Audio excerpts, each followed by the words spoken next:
अस्सलाम वालेकुम। पूरी दुनिया में मुख्तलिफ लैंग्वेज बोली जाती हैं। इंग्लिश को ही क्यों ग्लोबल लैंग्वेज माना जाता है? अगर आपने अपना अच्छा करियर बनाना है या दूसरों के ऊपर रोब डालना है तो आपको इंग्लिश आना बहुत ज़रूरी है। पाकिस्तान के अंदर कोई भी ऐसा तालीमी इदारा, स्कूल, कॉलेज, यूनिवर्सिटी नहीं जहाँ इंग्लिश ना पढ़ाई जाती हो। हमारा अपना एमवारिस ग्रुप ऑफ स्कूल ये भी एक इंग्लिश मीडियम स्कूल है। इंग्लिश लैंग्वेज को the language of elite class यानी पढ़े लिखे और अमीर लोगों की ज़बान कहा जाता है। ये कहानी शुरू होती है साल 1922 से, जब ब्रिटिश नेशन अरूज पर थी और उनकी लैंग्वेज इंग्लिश थी।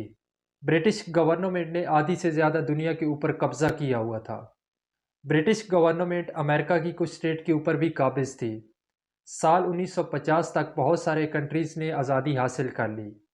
वर्ल्ड वार टू के बाद अमेरिका सुपर पावर बनकर उभर रहा था। दुनिया के मुख्तलिफ ताजरों ने अमेरिका का रुख किया। अमेरिका ने डिसाइड किया कि एक ऐसी लैंग्वेज जिसे बोलने और समझने में हर एक को आसानी हो, क्योंकि अमेरिका की मुख्तलिफ स्टेट के अंदर मुख्तलिफ लैंग्वेज बोली जाती थी।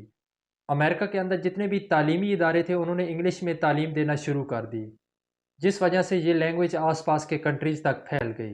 फिर इंग्लिश को अरूज हासिल हुआ इंटरनेट की वजह से। इंटरनेट जो कि अमेरिका की ईजाद था, और इंटरनेट ने पूरी दुनिया को आपस में कनेक्ट किया। फिर इंटरनेट के ऊपर बहुत बड़ी बड़ी कंपनीज आ गई और वो भी इंग्लिश में थी। यही वजह है कि आज अगर हमने किसी दूसरे कंट्री के बंदे से बात करनी है तो हम अपनी लैंग्वेज और वो अपनी लैंग्वेज को छोड़कर यही कहते हैं, डू यू स्पीक इंग्लिश। फिर आप उसकी बात सुन भी सकते हैं, आप उसको अपनी बात समझा भी सकते हैं। शुक्रिया, अल्लाह हाफिज़।